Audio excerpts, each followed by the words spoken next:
I am a realist. I definitely am a realist, and I have been journeying for 43 years, and I've gotten so much wisdom from the spirits.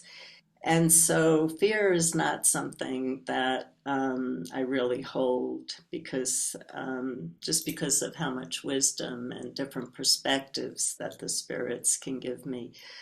But it feels like we're walking face on into some storms. And I have to tell you that having the practice of direct revelation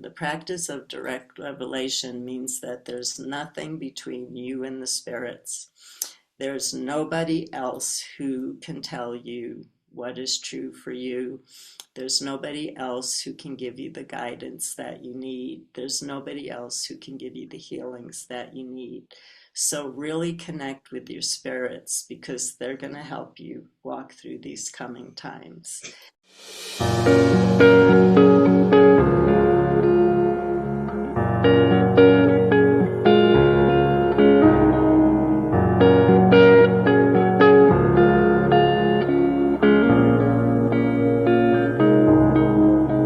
Welcome to Caritas Consciousness Project. I'm Gloria Quiddu, and Caritas is dedicated to promoting the evolution of consciousness as the key to individual growth and global healing.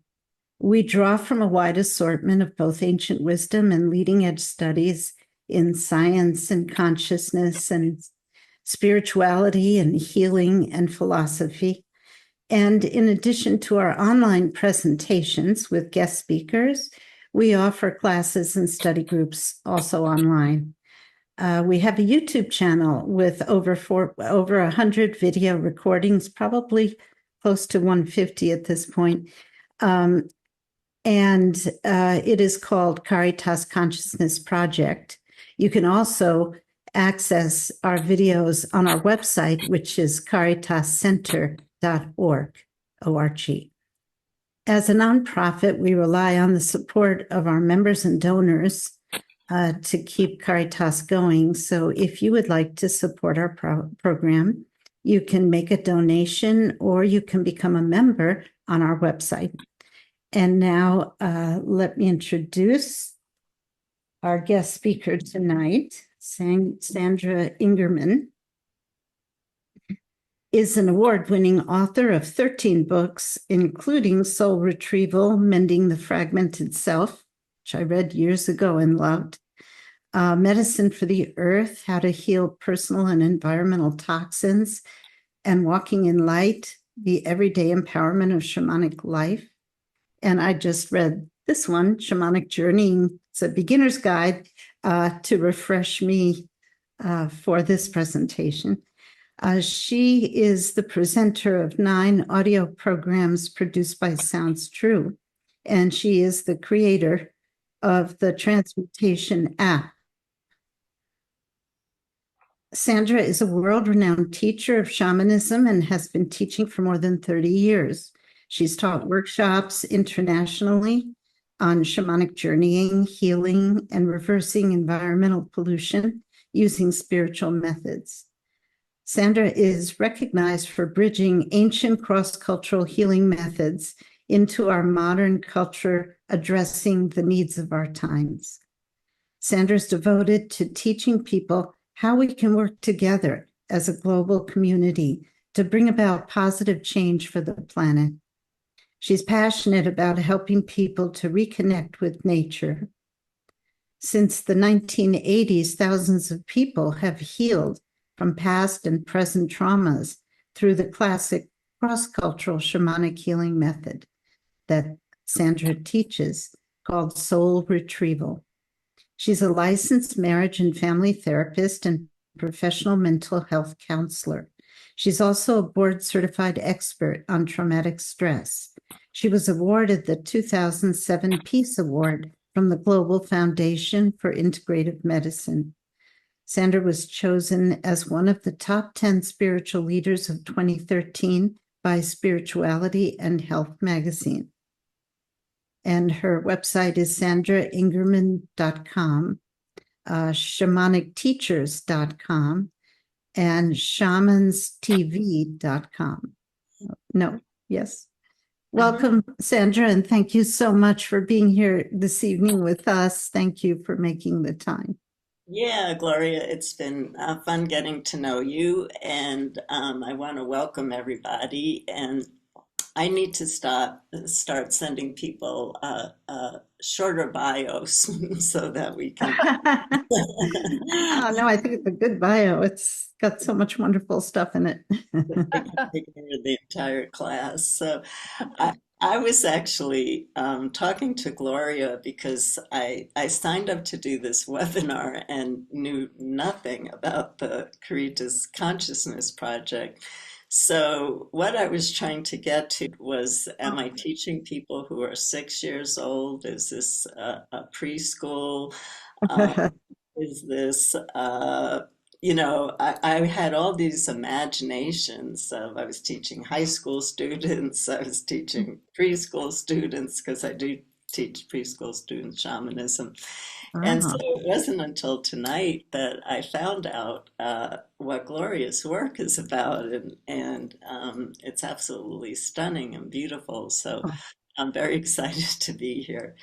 And so I just, before we start, because I'm into really bringing communities together so that we feel that we're at a heart-centered event. Um, I don't know what your background is, and so before trying to do a ceremony to bring you together, I'd like to at least let you know what you signed up for in case you're not sure. And so basically tonight I'm going to be introducing you to the very, very ancient practice of shamanic journeying. And shamanism is the most ancient practice that exists on the planet. We know that it dates back at least 100,000 years, but through archaeological evidence, it's suspected that it dates back much farther than 100,000 years. It is a universal practice. It's really one of the only universal practices where every single culture practiced shamanism. So you all have ancestors who practice shamanism. Shamanism doesn't come from one place. Now, the word shaman is a Tungus word, and it's a Tungus word that comes from Siberia, the Tungus tribe in Siberia. And so nobody really knows the definition. It means one who sees in the dark, a healer, uh, a wise person. And so, as shamanism is universal, every single culture has its own word, term for shamanism.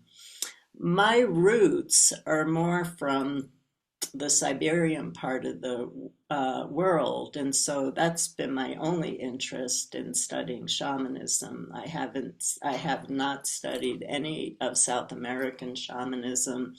I haven't studied shamanism from most areas. I kind of stick to this one lineage. And so in shamanism, it's all about performing ceremonies. Ceremonies really bring us back to our center. They bring us back to a place of stability inside of ourselves. And the most common ceremony that exists in shamanism is what we call a shamanic journey. And with a shamanic journey, the shaman practitioner, which will be you today, um, uh, we step out of our humanness. We do a lot of preparation and singing, and we lift up out of our humanness. We put our humanness aside so that we're a hollow vessel for spiritual forces to come through. So, who are these spiritual forces? So, in shamanism, there are different what we call helping spirits, compassionate spirits. And these spirits are seen to be kind of like an intermediary to source, the creative forces of the universe. And so, where I don't feel like when I talk to God, God talks back to me, but I have all these helping spirits who know me really well, and I can ask them all these questions, and they treat me like a human who needs help and who needs guidance. And so, in shamanic cultures, it's believed that when we're born, at least one or three or more what we call power animals or helping spirits or guardian spirits volunteer to take care of us throughout our lives. And so, whether you've been aware of them or not, the belief in shamanism is that we do have these helping spirits that are always around us. And so, what all I'm doing is introducing you to who's been taking care of you, and who you can keep talking to so that you can keep getting guidance and healing. And so in shamanism, again, we perform the ceremony of a shamanic journey to lift up out of our humanness, where we have the opportunity without our ego and our spirit alive to meet these helping spirits. These helping spirits live in three different worlds in shamanism. And the worlds have really different names depending on what culture you talk to. Some people call it the unseen realms. We live in what's called ordinary reality. We're here in ordinary reality. And then there's what's called the tree of life, which has branches up into the upper world and roots down into the lower world. And here we are in the middle world. So, in the unseen realms, the Celtic shamans called it the other world. The Australian Aborigines called it the dream time. There's all these different names that have been called a parallel universe to ours, but it's seen as a dimension outside of ordinary reality. It's not, the spirits don't usually typically live here. I'll talk a little bit about middle world spirits because we're going to do some middle world journeying. So, so a shaman is a person who journeys into these three realms to be a hollow bone, to be a vessel for these helping spirits to come through. And they provide guidance for people. They can perform healings for people. So, you know, shamans have been working with them again for 100,000 years. The belief is that the helping spirits volunteered themselves to human beings 100,000 years ago. Imagine these beings ended up on this planet, and how did they survive? How did they find food? How did they find shelter?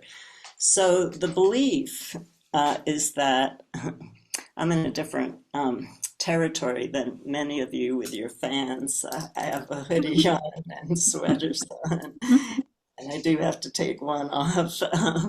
So, so again, the shaman's journey to these different beings to allow them to come through, to walk on the earth again, and to bring guidance and healing.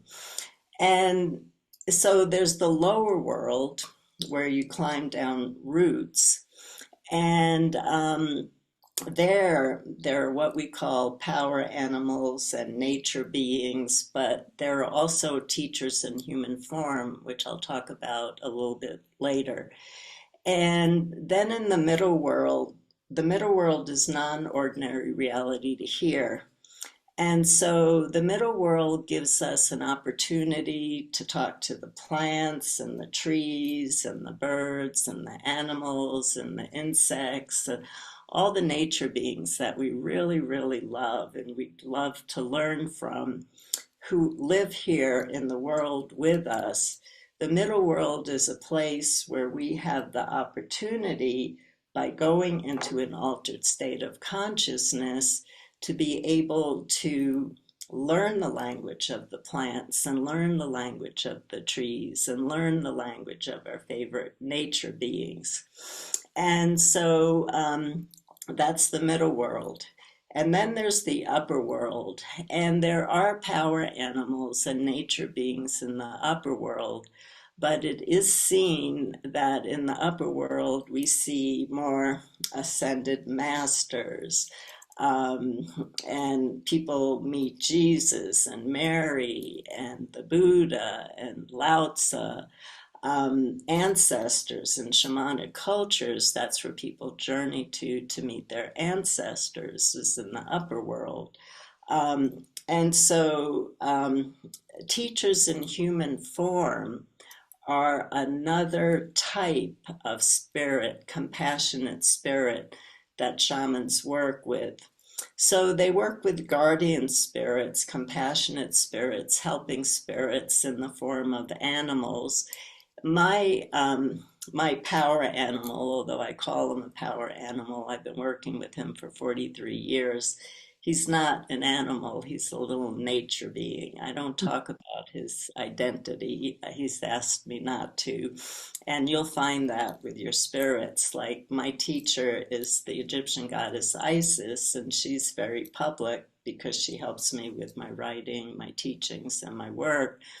Where my nature being, compassionate spirit, he does all my healings for 43 years. We've been working together every day for 43 years. So just imagine the connection that we have together. He has tried to leave me.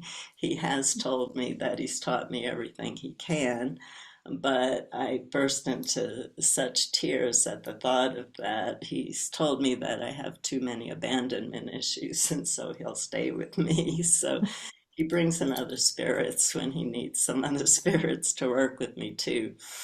And so we journey, we travel, our soul travels. The definition of a shaman is a shaman is a man or a woman who goes into an altered state of consciousness and travels, soul travels into the non-ordinary worlds, the lower world, the middle world, the upper world. And so that's what we're going to be doing tonight. Now, how the shaman gets into an altered state of consciousness is different in all different cultures. And in most cultures around the world, shamans use a drum. And scientists have been really interested in why do people all over the world use a drum? So they hook people up to machines, and they've been able to show that when we're in an ordinary state of consciousness, we're in a beta state of consciousness. And as we listen to the drumming, our brain waves actually start to slow down. And once we get into a theta state, there's the beta state, the thinking state, the alpha state, more of a meditation state. Once we get into the theta state, which is the same state as the frequency of the earth, that allows the shaman to fly, into these other worlds, to meet up with these helping spirits. And so shamans use drums, they use rattles. In Australia, they use the didgeridoo. Some places use bowls and bells. And so percussion has always been used to enter into a non-ordinary state. Now, especially in today's world, I'm sure you're all familiar with shamans using psychedelics and plant spirits to get into those altered states. And they are a powerful way to get into an altered state of consciousness. Nobody can say that they're not. The reason that I use the drum, and I've been using the drum for 43 years, is that I have lots of experience with plant medicine. I grew up in the 60s, and that's all I did in the 60s was take plant medicine. So I'm very I understand it very well. Back in the day when I was a therapist, there were some psychedelic medicines that were actually legal, and you could do couple therapy with them back in the 70s before all of it got illegalized. And so, what I can say from my experience with plant medicine is it is a door opener. It opens you up to another state of consciousness, but it doesn't always give you the practical steps that you need. Like, I need to find a job. I really need to find work. Your helping spirits will start to guide you to how to find work, where plant medicine is more to a door opener into states of oneness, into other states of consciousness, but doesn't always give you the practical day to day guidance that you're going to need to be able to do your work. And so I like the drum, and I've been teaching for 43 years. And I like the drum because it's very grounding, for one thing. It does bring you into an altered state so that you can travel, but it gives you day-to-day information, how to get through tomorrow. If you know that you have a lot of challenges coming up, really practical information. So tonight I'll be using a drum, and I'll be using a rattle to call in the spirits for all of us. And so what we're going to be doing this evening in our work is, first I'm going to call in the spirits and bring us together as a circle. And then I'm going to attempt to have us do 3 journeys to give you a sense of shamanic journeying, of the lower world to meet nature, in the lower world to meet animals and nature beings in the lower world, and then to meet your absolute favorite nature beings in the middle world. I really love to learn from the elements. I actually have a romantic love with the elements. I've had many near-death experiences in my life, and I've had near-death experiences with earth, air, water, and fire. My first one being hit by lightning when I was very young, which is the sign of a shaman. So it was kind of my destiny to do this work.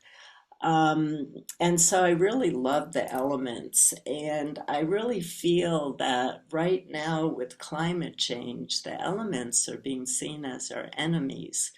And especially with young kids, kids are starting to become afraid of the elements.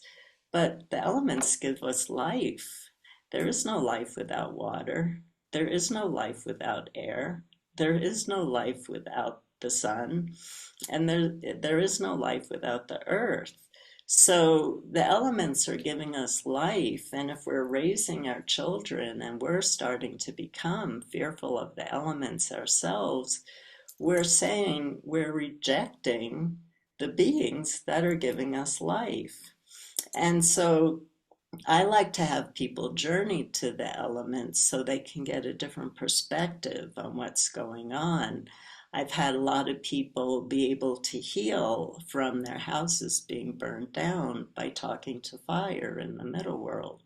And so we'll have a short experience of what that would look like, how you can journey into the middle world and either talk to a tree that you would like to know, or talk to an element that you would like to get to know better, or talk to an element that you're afraid of. And we'll journey to the upper world to meet a teacher in human form, but it's also nature in the upper world too. So there's stones and crystals in the upper world that you can learn from. So shamanism is a lifelong path. As I said, I've been journeying for 43 years now. I had the wonderful opportunity of meeting a Uchi shaman from the border of Japan and Siberia. And when I met grandfather, he was in his 90s. They weren't sure exactly what, 94 or 95, they didn't have records. And grandfather was initiated into shamanism at the age of 17. And at 94, he still called himself a baby in the work. So we need to have a perspective that we're starting from here today, and we have a whole lifetime to continue our journeys to the lower, middle, and upper world. But I'm going to give you enough in this short time that we have together that you'll be able to journey on your own. You can start drumming for yourself or rattling for yourself like I do, or there are so many different tracks, drumming tracks you could get out there for shamanic journeying. I have some, of course, so you have this for a lifetime. You actually have this practice for a lifetime. The biggest questions that come up for people is this in my imagination? And what I'll say to you is that we all grew up in a society that only recognizes what we can tangibly see and what we can tangibly touch. And so we were put into a box at a very early age. We were told not to talk to the unseen. Don't talk to the little folk. Don't talk to the fairies when we were kids. Who are you talking to? Who are your invisible friends? Stop it. Get a job. Get a real life. So imagine how many years you've been being told this, and all of a sudden I'm telling you that's all illusion, and the only thing that's real is journeying. And so your mind is going to go, what? Because think of how old you are and how much social conditioning you have. And so what I tell people is if your mind comes in while you're journeying and says, I'm making it up, don't fight with it. Say, you're making it up. I agree. You're making it up. I'm crazy. Now, will you just leave me alone so I can do my crazy work and finish this journey? If you fight with your left brain, that's all you're going to do in the journey is fight. So just agree with your left brain so that you can have a journey. Everybody experiences their journeys very differently. Some people see visuals, some people hear, are clairaudient, and some people are clairsentient. They feel the information in their body. So when I first started journeying, I never saw anything. I'm not a visual journeyer. And everybody, we live in a visual culture, so everybody wants to see the movies.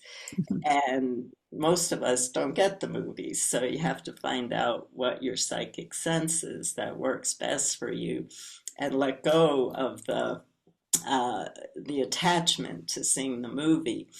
So I've always been really clairaudient. My spirits speak to me, and they speak to me with different words, so I know I'm not making it up. They have a completely different vocabulary than I have. I'm also clairsentient. I also feel the information in my body. I feel it in my bones. But because now I've been journeying for 43 years, I do see, feel, hear, smell, and touch in my journeys. But usually when people start out, they start out with maybe one or two senses. But again, um, everybody wants the visuals. So you're going to have to open up to a different way that the information might come through to you in your journey. So just try to stay open. I also recommend once we start the journeys and I'm drumming, if you would like to stand up and you can turn off, well, we don't want you to turn off your video, but you can stand aside or be brave. I find that just sitting or lying, I can't journey like that. Shamans don't journey like that. They're very active. They sing, they dance, they're up, they dance and sing for hours. We drum for 5 minutes, and people say, Sandra, can't you do the drumming a little bit shorter? And they're singing for hours and dancing for hours to really get into that state. So I just want to encourage you to explore, because I have never met a person who couldn't journey. But the people who can't journey, I find they're stuck on the visuals, or they're being too passive. Shamans are very active when they journey. They move, they sing. So you can get up, you can move, you can sing, you can clap your hands along with my drumming. And you might find that just clapping your hands along with my drumming takes you into a deeper space. Okay? So that's kind of the bit of the history that I wanted to give you. And now we're going to jump into the experiential work. We have an hour to do 3 journeys, and then we'll have some Q&A and sharing. Okay, so we're going to start with the lower world. This is a good place to start. And Let me again, know when you want me to put yeah, the picture on the screen, the yeah, image. I'll actually say, Gloria, put, Okay. yeah. Okay. I will not leave any room for confusion. Okay. So in the lower world, again, this course was around nature. And so, again, I had no idea who I was talking to. I didn't know if I was talking to kids. So, nature's always a great way to get in. And right now, I'm finding that people are so in love with nature. I've always been, but we're so species lonely, where we're just really wanting to reach out to anything beyond humans and learn more and communicate more and learn about nature's consciousness. We're really curious about that. So everything in shamanism is about nature, whether you're in the lower world, the middle world, the upper world. And the reason for that is the land is the most important thing in nature. The land is the most important thing in nature. The land gives you your food. The land gives you your air. The land gives you your water. The land gives you your sun. The land gives you your life. So everything in shamanism is about the land where you live, the land where you work, because the land is what's supporting your life. And without that connection, you have no life. And so everything in shamanism is around nature, because everything brings you back to your connection to the land and how you can be a caretaker of the land too. And so in the lower world, again, we have what are called power animals. I call them guardian spirits, because you can have a tree as a power animal, but a tree isn't an animal. It's a being. So I call it a nature spirit. My little nature being is a little man, and I call him a nature spirit. Insects are not power animals, so you can call them helping spirits, compassionate spirits, guardian spirits, unless you actually get an actual animal. And uh, they all have their own form of communication. And so when we journey, and your intention is to go to the lower world to meet up with your power animal or nature being who has volunteered its life to you, you want to ask it, why did it volunteer itself? Why did it volunteer itself to you? Because what most people do is they look up the meaning in a book, and the book was written by an author who doesn't know your spirit, what your personal spirit was trying to teach you. So if 10 people get a tiger, you're going to get 10 different reasons why that tiger volunteered itself to you. Where if you look it up in a book, you're just going to get the author's reason, and the author doesn't know you, and the author doesn't know your tiger. So, so I always try to bring people back into the journey. If you want to know why your helping spirit came to you, ask it. And we all want to know what lesson this animal, this nature being has for you. So before we start the journey, we're going to do some preparation work. And don't worry, I'll give you all directions and I'll even guide you a little bit in the beginning. But right now, what we want to do is we want to prepare. And that means that we want to let the spirits know that we're coming. We're calling them in. It's courtesy to call them in, and it's courtesy to say goodbye to them too. So I'm just going to use my rattles and do some whistling, and you can close your eyes and take a few deep breaths and imagine the energy in your mind just dropping down into your heart. Let it just drop down into your heart and breathe through your heart and think about, what are you grateful for in life? What are you grateful for in life? So that our hearts are open, because shamans see through their hearts. And as I do this, just start to call in your own helping beings. This is not a journey yet. We're just calling to the beings that might help us and seeing us connected to a beautiful circle who all came here for the same reason. We all want to heal. We all want to learn. We all want to grow. And so it's really important for us to open our hearts to ourselves and to open our hearts to each other who have joined the circle. So I'm going to be singing a power song, and just close your eyes and just think about moving into a sacred place, seeing yourself walking away from your day or night, your challenges, and you're just moving into a sacred place.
Okay,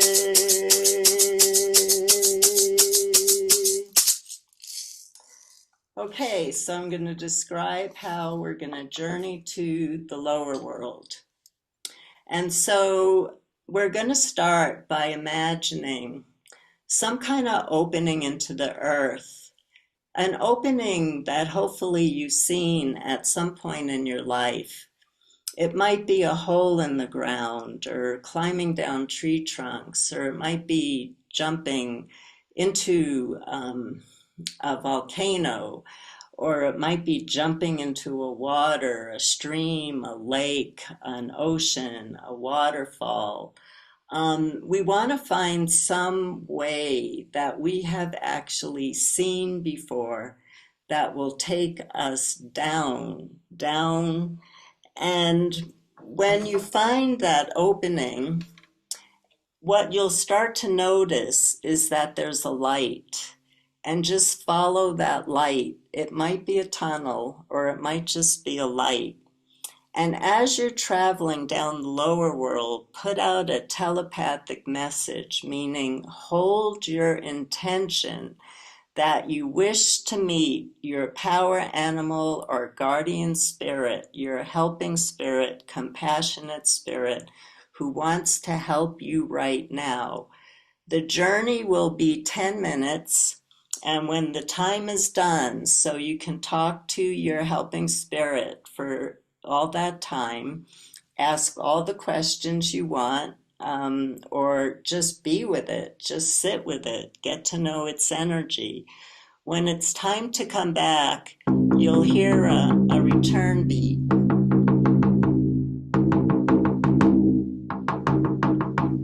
And then a really fast return beat for about 30 seconds. And during that 30 seconds, retrace your steps, go the same way that you went, and come back. And we do that because it's how you ground. You went out one way and you turned around and you came back. You retraced your steps. And so it's a grounding process for you.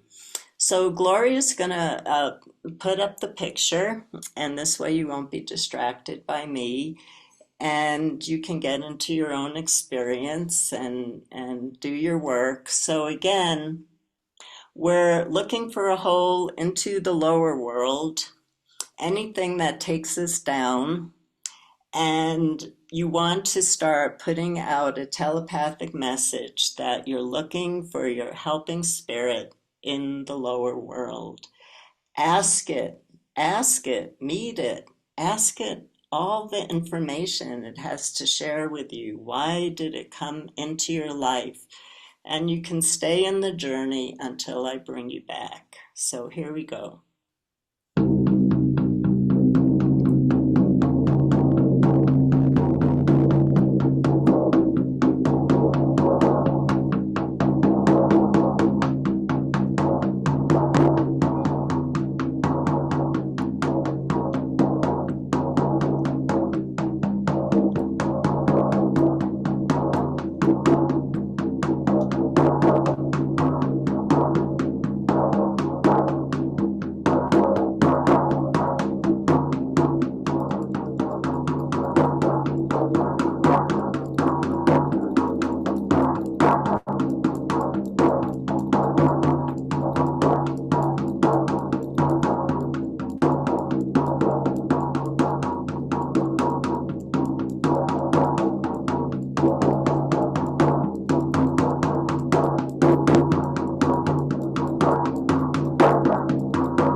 return.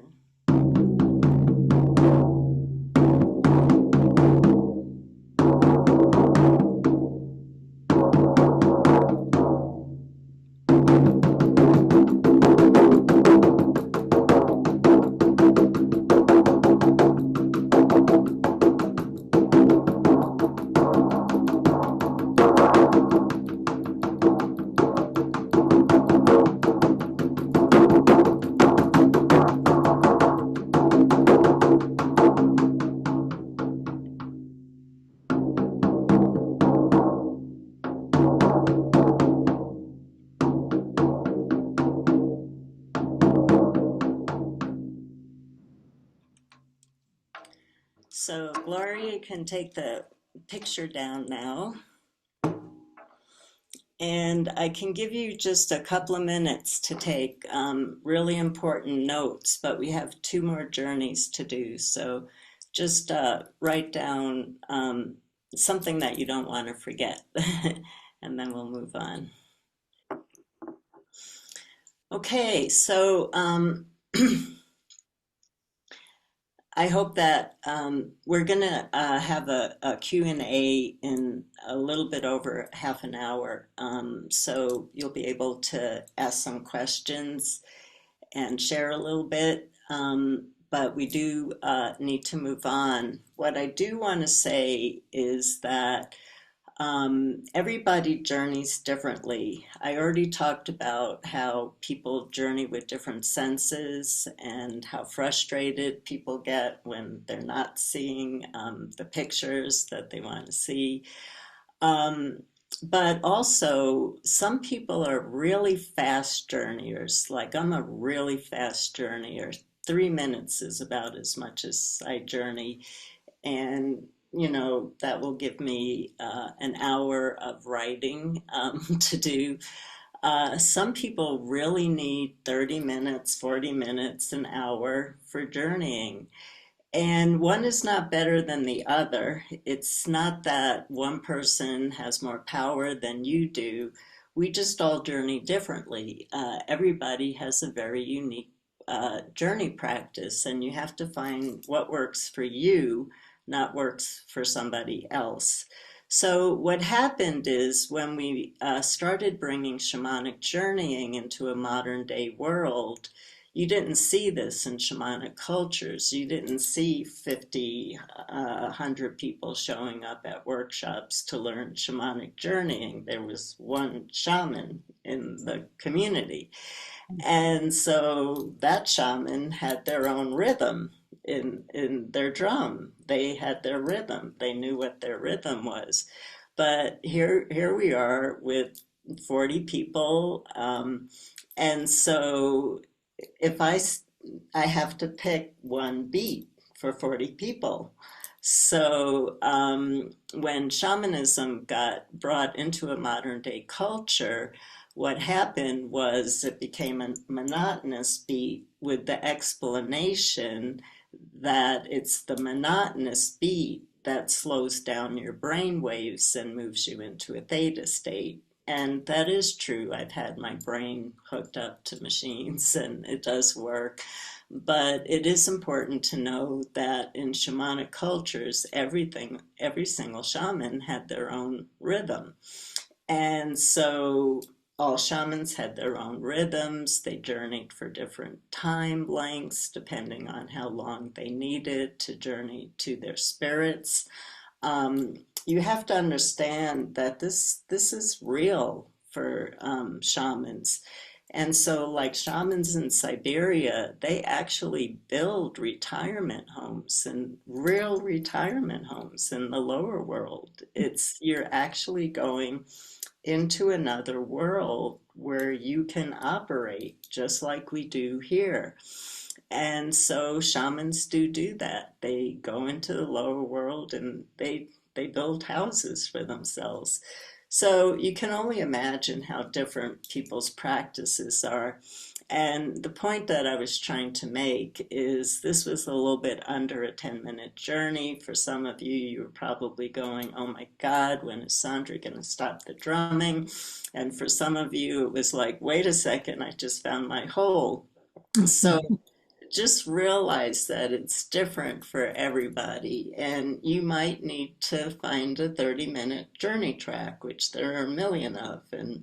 And again, I have some, but or you might want to drum for yourself, or you might find that you need a shorter track, or you might find that you don't like the drumming and that a piece of classical music or one of the pieces of spiritual music that's being put out there now takes you to a deeper place. I find that some of the frequency music that people are putting out now can actually take me into a really, really deep journey. So you might want to explore for yourself the sound that you need that really drops you in so that you have that 100% connection with your spirits. Once you get that 100% connection with your spirits, once you're just like this. You're friends for life. Um, you don't have to worry about ever taking a course on shamanism. You don't have to worry about learning about anything else or reading any books. Your spirits are going to teach you everything that you need. So, the most important part of shamanism is learning how to meet your spirits. And once you meet your spirits and get connected to them, that's all you need. You just need that connection, okay? So we're going to move on to the middle world, and we're going to do a short journey in the middle world just to give you a sense so that you can do this yourself. And in the middle world, when I drum, you're just going to walk out the front door of your apartment or your house, and you're just going to walk out into nature. And you're going to go to your favorite tree or a plant or an animal or an insect or an algae. Remember, beings live on the earth, they live on the air, they live under the water. There's unlimited, so many people working with octopuses right now. I taught a workshop in New York, up at Omega, upstate New York. God, it was probably 30 years ago, and we were so jealous of this woman who got a clam as a power animal. You know, we really limit who we can speak to in the unseen. So in the middle world, think of all the beings you can meet and who would you like to talk to for a few minutes. And how I like to do this is when you see the being that you would like to meet, the first question you want to ask is, may I step into your field of energy? And I do this because we run to trees and we grab them and we hug them, but did that tree want us to grab it and hug us? So I just think it's common courtesy to say, may I step into your field of energy? And how I work in the middle world, you don't have to work like this, is I introduce myself to the tree or the land or the element that I want to work with. Again, remember, you can journey to earth, air, water, fire, the sun, the moon, the stars, the cosmos, and the middle world to learn about them. Um, and so I ask them, I tell them about myself, I tell them about my life, I introduce myself to them, and I'll say something like, do you want to tell me a little bit about your life here on Earth? You know, so we have a connection going, and then we start a conversation happening. And a really powerful thing that I like to do with people who live in cities is to have people go out and sit on their sidewalk in a journey and talk to the land on the earth under the sidewalk and say, what have you seen in all these years? What was life like here before cement? You know, there's land under concrete and it's alive. And if you can talk to it, and if you live in a city, a concrete city, and you talk to the land, I promise you, you have the greatest ally because who talks to the land in cities and gets to know them as a friend? What all they want to do is take care of you after that. I mean, you've got the greatest ally ever. So the middle world is a place where you can talk to the land that you live on, and I live in Santa Fe. And when I first moved to Santa Fe, I had a terrible time here. Terrible time. I was just about homeless. I wasn't eating. I just couldn't make it here. And so I journeyed to the spirit of Santa Fe. And the spirit of Santa Fe gave me 5 things to do. And I did all 5 things. And after I finished my 5th one, my life changed completely. And I'm still living here now. So you can journey to the spirit of the land where you live. You can journey to your favorite nature beings and the elements. You can journey to the elements, the moon, the stars, wherever you'd like to go. So in this journey, it'll be just a little bit shorter so we can journey to the upper world. Again, may I step into your field of energy? Think about who would you like to learn more about? Is there a raven that's constantly going over your house and you're always wondering why it's making that sound as it's going over your house? Who do you want to talk to? Think about that. And once the drumming begins, you're just going to walk out the door and you're going to go to the home of this nature being and or to your land where you live. And may I step into your field of energy and speak to it. So is everybody ready? You think you're up for this one? Okay. Image. Yeah, image. Thanks, Gloria.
So, Gloria, you can take the picture down. Thank you. And if you just want to jot down a couple of words, we're going to move on pretty quickly.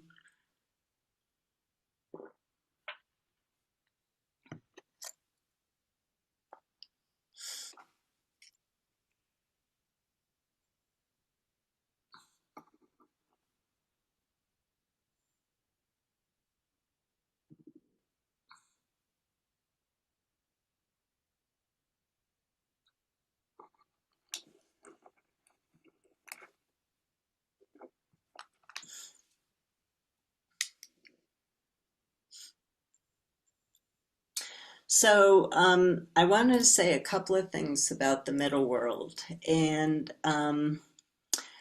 uh, how, again, we have to remember how shamanic practitioners, shamans were working in the middle world back in the old days. And so they didn't have hospitals, they didn't have medical books, they didn't have plant books, they didn't have plant courses. And so people in indigenous cultures had to learn the language of nature in order to survive. And so through shamanic journeying, you can dissolve the barriers beyond language because you're having direct revelation with this plant, with this tree. And so you could ask it, is it medicine? And what qualities does it have? How do you grow it? How do you take care of it? How do you use it as medicine? The same for trees. And so in indigenous cultures, the middle world was around honoring the land, doing tons and tons of ceremonies. I mean, in indigenous cultures, life was one ceremony after another ceremony. And it was all about honoring the land and honoring the spirits that gave them life. And so you can learn so much from the different nature beings and from the elements and from the beings in the heavens and in the stars. So you have a whole new world that's opened up for you. But this is a really short course, and so I can give you enough to keep you going for life, but I can't give a full lecture on everything. In the middle world, where the middle world gets tricky is the lower world and upper world are outside of time. And in the lower world, in the upper world, it's only divine, compassionate, helping spirits who live in the lower world, in the upper world. So every spirit is safe. Let's say in the lower world or upper world, an animal or a creature starts looking like it's going to attack you or something. Um, it's showing you a metaphor. It's showing you a metaphor about your own life. It's showing you that you're in a situation and it's role playing the situation for you. Or if your power animal lies down and it says, "Oh, I'm too sick, I'm too tired to do one more journey." Your power animals are spirits. They don't get tired, they don't get sick. So they're trying to show something about you. So, in the lower world or upper world, if you see any disturbing scene, it's a metaphor about something going on in your own life for you to look at and delve into. In the middle world, again, the middle world was where shamans work with the land, the plants, to learn about the animals, the nature beings where they live, so that they could live in harmony with all of life where they lived. They didn't live separate from nature like we do. They had to live with all the beings. So, like in Hawaii, shark is one of the most powerful power animals because think of it, you've got to befriend the sharks. So, all of life was around how do we befriend, how do we become allies with. and exchange knowledge and wisdom and love and inspiration, and so that we feel that we're part of the web of life. That's the picture that I've been putting, that Gloria's been putting up for us. It's the web of life. Every living being, you, every human, every living being, every nature being has a very unique energetic signature that they put into the web of life. And that's what keeps the web alive. And that's what keeps the interconnectedness alive. That's what keeps harmony happening. And so that's what the middle world is about. How do we create harmony with everything that's living here? Um, when everything goes right, when we die, we transcend. In a Judeo-Christian, we all want to go up. In some shamanic cultures, the lower world, I would like to go to the lower world. It's a beautiful place. I love it there. But we all want to go up. And so there are times, sometimes things happen, and again, I can't talk too much about this, but I do have an article on my website that gives a whole abstract of shamanism and talks about some of this.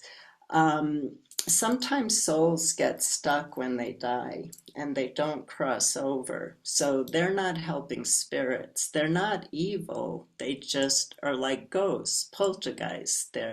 They live in your house. They're walking on the land. For people who are really ill, they might move into a person's body and that person needs a depossession because they got two beings living in their body, two, three, four, for some people more.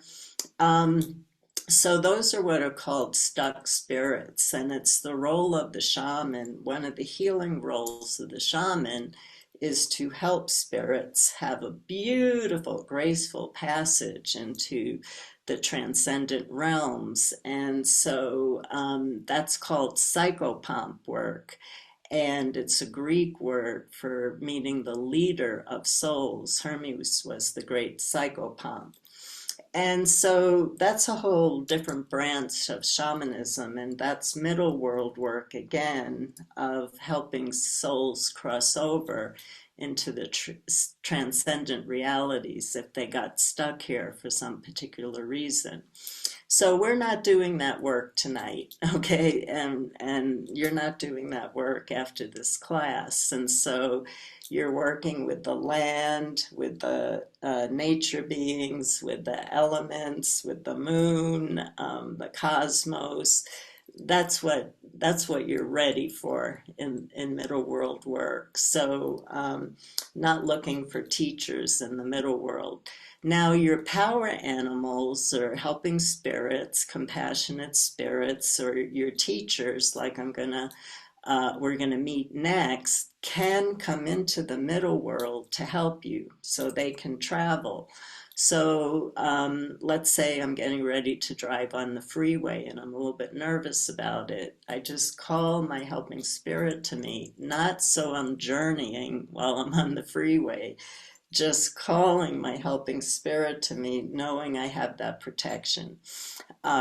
If anybody is a psychotherapist, works with people, you should always be calling in your helping spirits, because otherwise you can take on their energy, they can take energy from you. You want to have that boundary, your spirits, your ally spirits, your helping spirits. Your compassionate spirits create that boundary so that you're completely protected. If you're in a business meeting and it's really challenging, people are fighting, your power animal or helping spirit might just whisper a word for you to say in the meeting, and then the whole energy of the meeting changes. So the spirits can come here, but the helping compassionate spirits live in the lower and the upper worlds, but they could come here to help you. So I just want to make sure that's understood. So let's say you run into somebody, some spirit that you don't know in the middle world, call your helping spirit to you and say, should I be talking to this being? Because it might be a ghost, and you might just want to move on.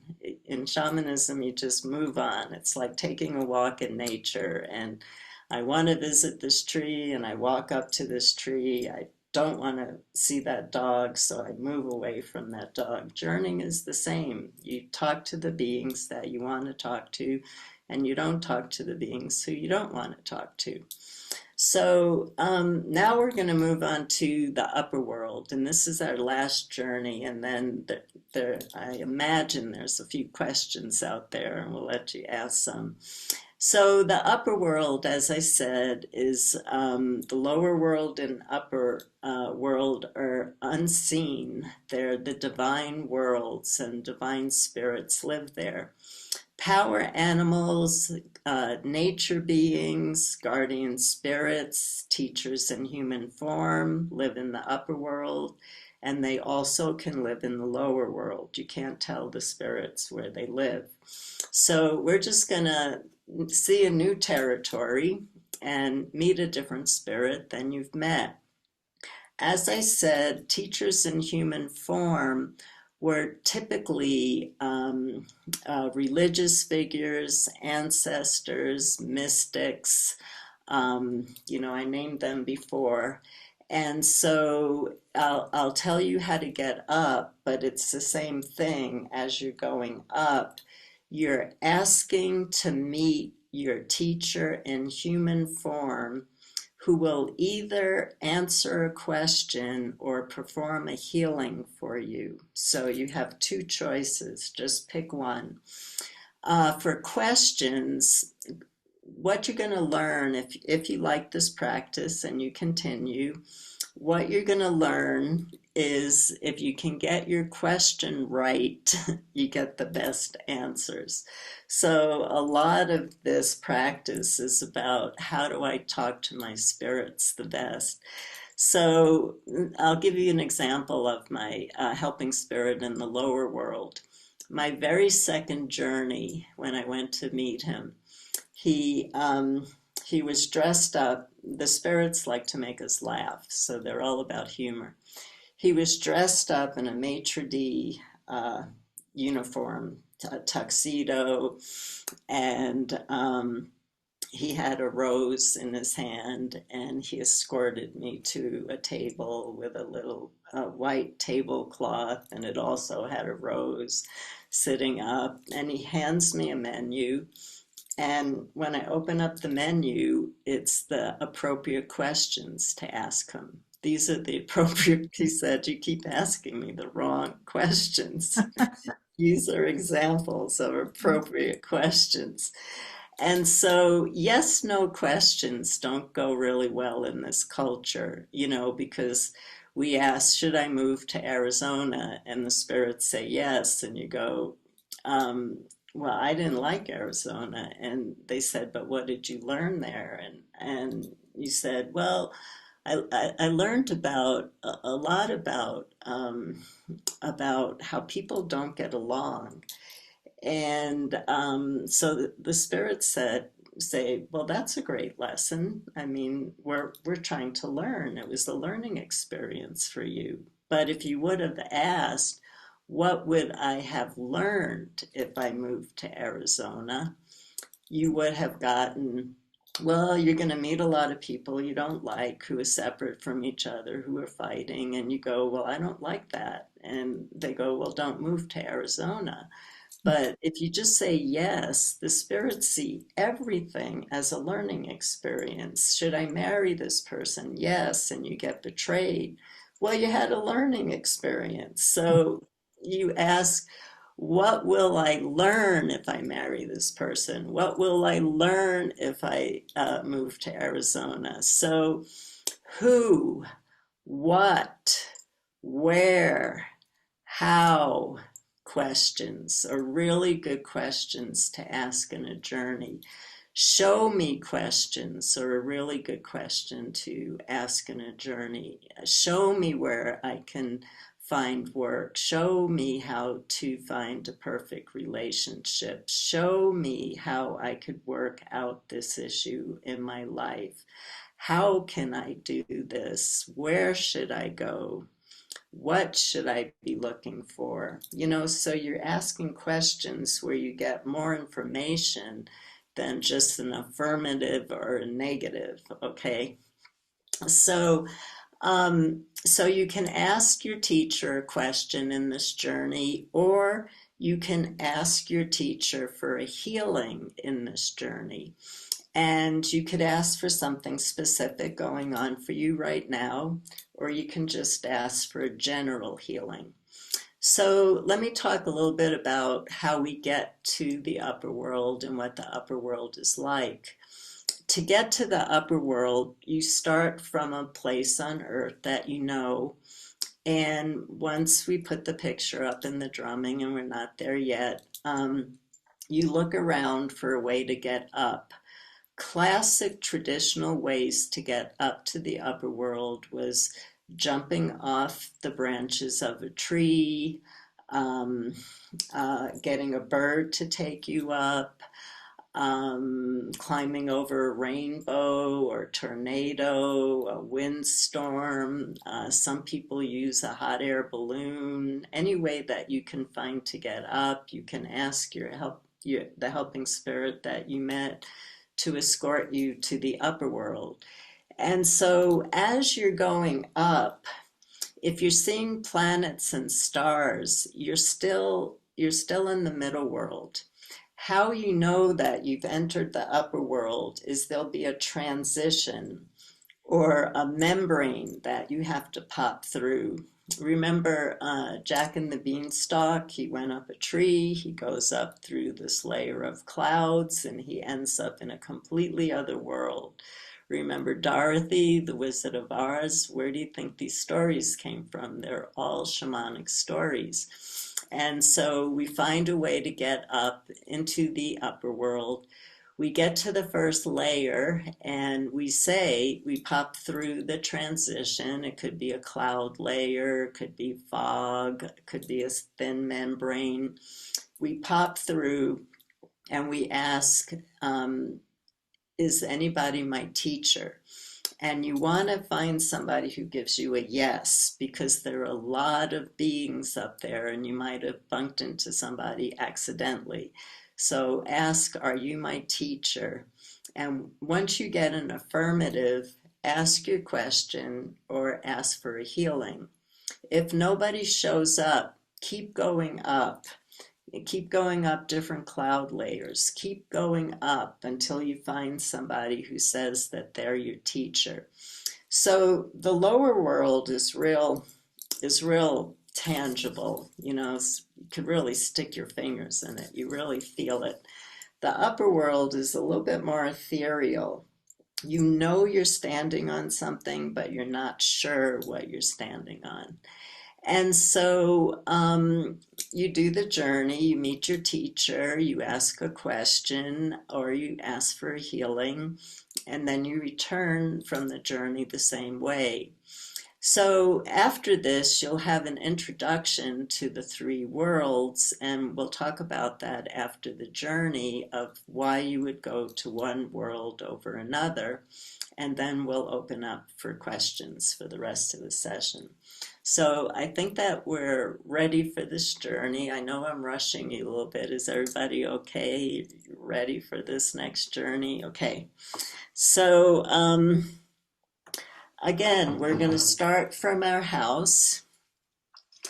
And Gloria put up the picture. Thank you.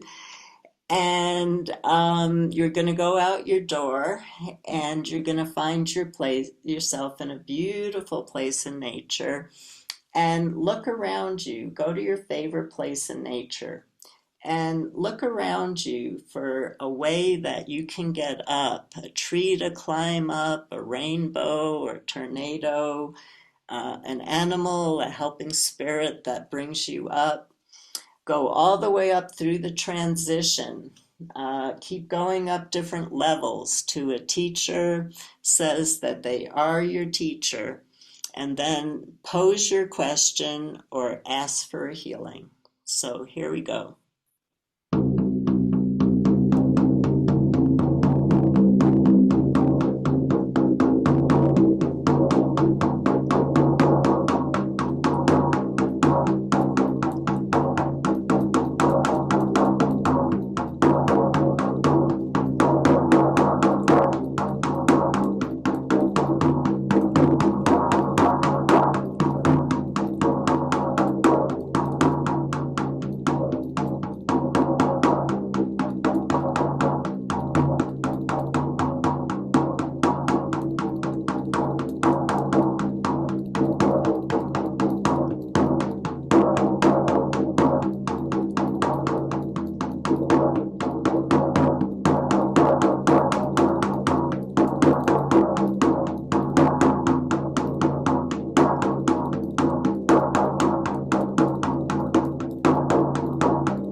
Okay, we can take down the picture.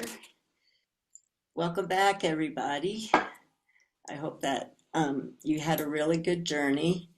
So, um, why would you go to the different worlds? So, the middle world obviously is to speak to nature. And you can do that in the lower and the upper worlds too. There are some people who never journey to the middle world. They talk to the elements in the lower world or the upper world. They talk to nature beings, animals in the lower world and upper world. Um, you really have to find out through your practice of journeying really what works for you. Like for me, I could only journey to the lower world for a really long time. I had learned how to journey to the upper world, but I couldn't get there. I was just not an upper world journeyer. It took me years, I mean, years before I could get to the upper world. I was a lower world person. And then for years, I was only an upper world person and I couldn't go down. And now my spirits, it's been 43 years. I'm not really sure where I travel. I'm more just, I drum and I speak to my spirits. But so, you're just going to find that you have an affinity for one world more than another. My helping spirit does all my healings, where my teacher Isis, who's my teachers have changed a lot, but my teacher Isis is more for the world. She's not so concerned about my clients. She's more concerned about the planet. So some people work with their teachers for healing, and some people work with their other spirits for personal work. So you have to find out basically what you're looking for is where do you get the best information for certain things. You'll find that you get the best information from your helping spirits who are nature, connected to nature for certain things. And you're going to get better information from your teachers who have a different kind of consciousness. And so that's part of the exciting journey. And the last thing I want to say before we open up to questions is what has kept me so interested in shamanism for 43 years is the surprise element. I never get what I think I'm going to get. There's always a surprise. So I'm always waiting for the next surprise. So we did a lot. We went to the lower world, the middle world, and the upper world, and I gave you no chance to make a comment or ask a question. So for the rest of our time, which isn't that long, if there's some burning questions or if you just had a wonderful journey that you would like to share, please feel free to raise your hand or however we do questions on Zoom. Yeah. Okay, Nancy, you have your hand up. I do, yes. I want to know what was psychopump again? Psycho, uh, it's a what Greek was it's a Greek word and it means leader of souls. So in psychopomp work, we take souls that got stuck here when they die. They didn't quite cross over yet. And so it's the role of the shaman to give them a beautiful escort back home again. Oh, okay. Thank you very much. Thank you. Mhm. Sylvain, I don't know how to pronounce your name. That's good. That's fine, Gloria. It's Sylvain. Thank you. Sylvain, okay. Sandra, thank you very much for your presentation. The question is, the land being the most important aspect of nature and our connection to the land, how important is it, for example, if you've been living abroad for many, many years to reconnect, for example, with the land that belongs to your own birthplace? Is there a particular level of importance to that? Thank you. Yeah, for me, there would be of really understanding the land that I was born on, because all land has different energy, and so you have different energy inside of you due to where you were born, and to learn about that would be amazing. So I think it's really important. Yeah. Okay, Heather? Hi, thank you. Yeah, there. Um, yeah, that was amazing. I think like I really appreciated your comments at the beginning about seeing, Mhm. because during any kind of, I've only done a little bit of journeying work before and I never see things. Um, but so I'm st trying to like get into how to trust what I feel in my body then, because I think that is where it does come through. So, for example, in the first journey, while we were in it, like I'm not seeing anything. I'm imagining things, like I'm imagining like going down into this, this tunnel that we went into in, when we were traveling somewhere. And then what popped into my mind was this dream I had weeks ago about a tiger meeting me down at the river. And I was like, but is that just me reaching? Like, you know what I mean? Like, am I just grasping for straws of like trying to find something? Right. Or what? So I don't know your thoughts on that at all. Yeah, but you were saying you were starting to feel something. What were you feeling? That's what I'm curious about. Well, I'm just trying to like pay attention to like because I'm like, I think that's where like, because I do feel things in my body a lot. Like after the first journey, like my neck was just like feeling very tight and like, so I think that is where things are going to come through. But then like, I don't know what that looks like. And like, in terms of meeting a power animal, like, how would I feel a power animal? Or does it come through kind of just like that, where like if a dream that I had weeks ago pops into my head, like I don't know, so I'm trying to trust it. Would feel like a tiger. You might feel Mm, some people ride on the backs of their tigers. What I would say to you is just the fact that you felt tension. You're trying too hard. There's a mm, real fine line in shamanism between trying too hard and not trying at all. And so basically, if I had more time, if we were in a weekend workshop, before every journey, we'd be singing and dancing for about 15 minutes. So that makes the mind go away. It clears you out. So, what I would suggest is when you journey the next time, try to do some preparation work. Just sing, just sing for a while or hum for a while, or if you have a drum or any instrument in your house, use that. Meditate for 10 minutes, take a walk for 15 minutes. So then you clear your mind and then you're free. It's really common to just, Sandra told me to jump into a journey. We've had all this chatting. She's been talking, talking, talking, talking. So there wasn't that in between space for you to prepare. So my words are hanging in there with you. Your mind is trying to, what am I going to see? Is it going to be like the dream?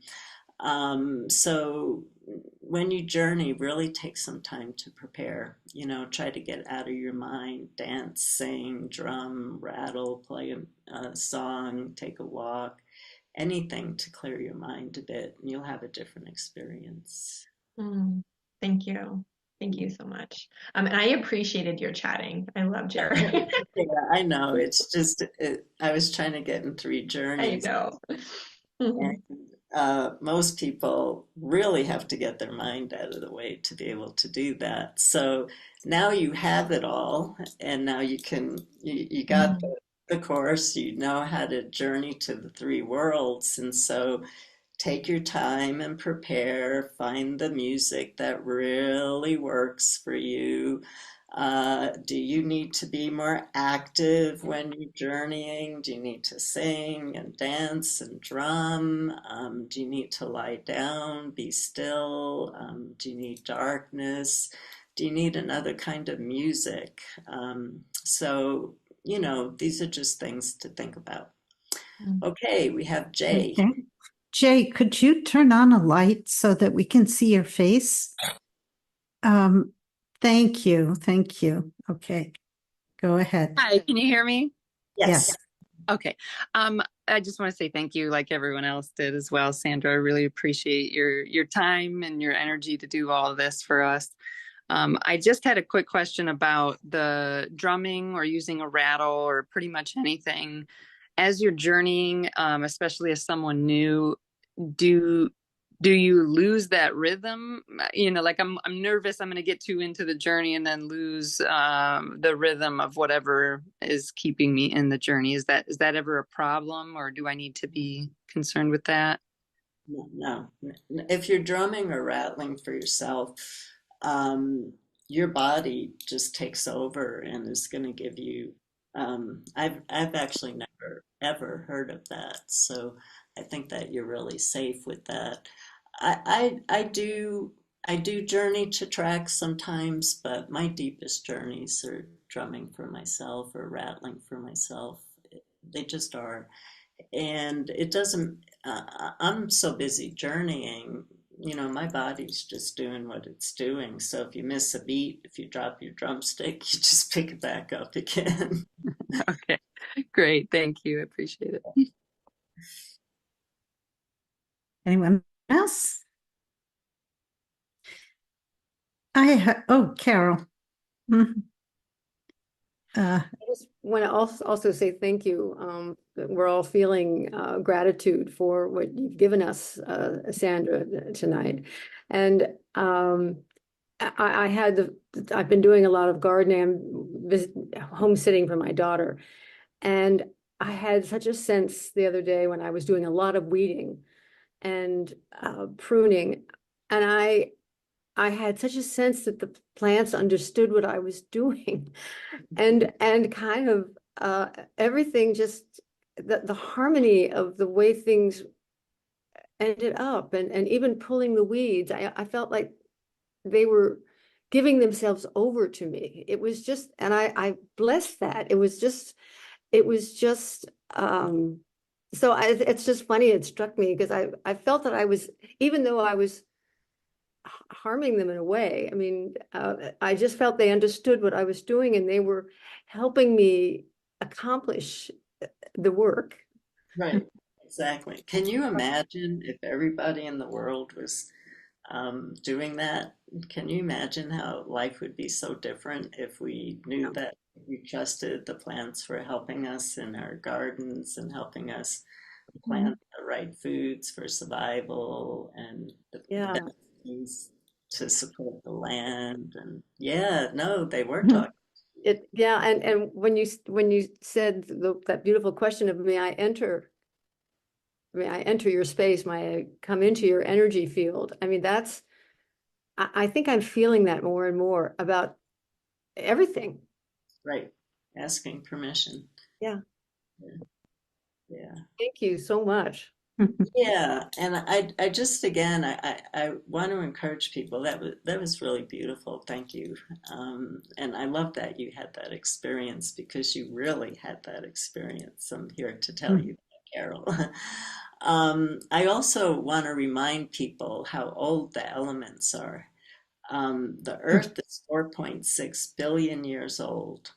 So imagine yourself lying on the earth in ordinary reality or lying on the earth in non-ordinary reality, wherever you want to go, and aligning your heartbeat with a 4.6 billion year old earth. And the air, we think that we were welcomed into the world by our parents, doctors, nurses, but who was the very first living being that said hello to you? It was air. Air was the first living being that said hello to you, and air is the last being that says goodbye to you when you leave this earth with your last breath. So you're with air always, and the wind was the very first, it was the first being here. It's billions and billions of years old. The sun is like the youngest. And the waters are so ancient and so much life. There's more life under the sea. Um, I can't remember the statistic, but it's crazy how much more life under the sea than there is on the earth. It's like 1,000 times more life under the sea than there is in the earth.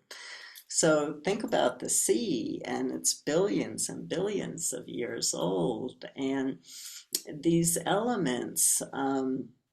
They've cared for us, they brought us here. And it's just like you said, Carol, about the plants trying to help you, the elements are trying to help us too. And when we take walks in nature and the wind caresses our cheek, or when we lie down on the earth and feel that heartbeat, and when we raise our arms to the sun and know that it's giving us life. The electric company isn't giving us life, it's the sun that's giving us life. And every drop of water that we drink, we're mostly water. We're mostly water. So we're always connected. We are the elements. Our body is made up of earth, air, water, fire. So it's really important to explore that, bring that into your work, and when you go out into nature, to bring that into your work too. I teach a lot about working with omens as you're walking, and notice what's beings are landing on you, what words you hear, what messages you get. It's amazing to be out in nature asking for omens and letting the wind caress you and cleanse you, and feeling your feet on that earth, that heartbeat. So I'd love to end with a song.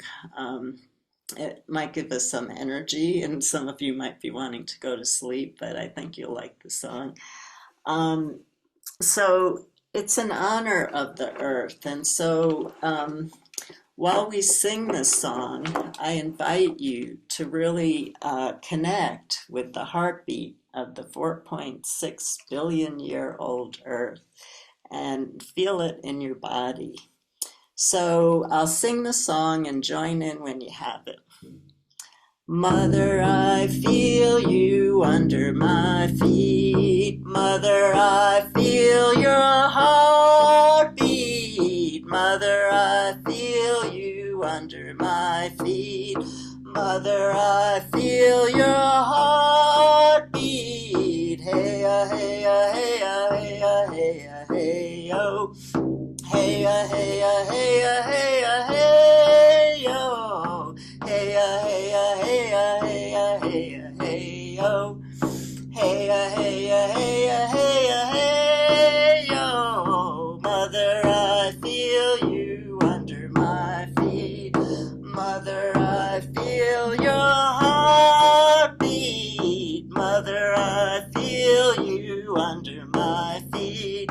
Mother, I feel your heartbeat. Hey, hey, hey, hey, hey, hey, oh. Hey, hey, hey, hey, hey, yo. Hey, hey, hey, hey, hey, hey, yo. Hey, hey, hey, hey, hey, yo.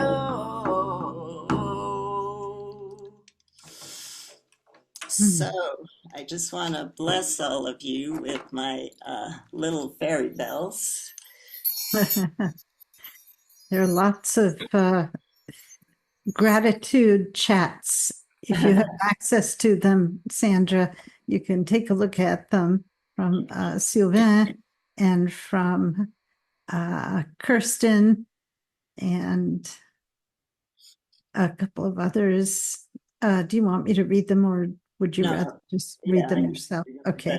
There's a lot of gratitude. A lot of gratitude. I have a lot of gratitude for you, all of you, because I do a bunch of webinars, and you really showed up, and so thank you for showing up. And um,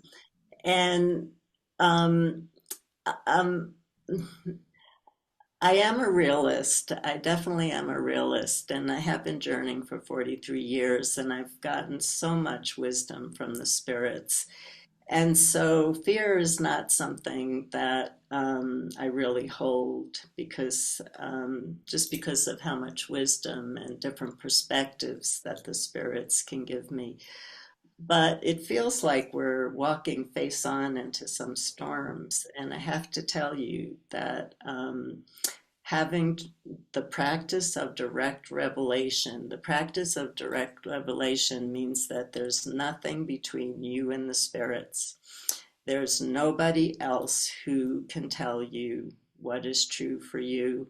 There's nobody else who can give you the guidance that you need. There's nobody else who can give you the healings that you need. So really connect with your spirits because they're going to help you walk through these coming times. And I really love the presence of all of you. I really felt it as we were working. And so I just really want to give my blessings to everybody and really thank Gloria. She's really, we scheduled this so long ago. We were not sure it was actually happening. But it's been a delight to work with you, Gloria. Well, thank you, Sandra. And I knew it would be a delight working with you. So thank you so much for showing up and for sharing your time and your wisdom and your expertise with us. And you've taught us something very valuable that we can use for the rest of our lives. Thank you.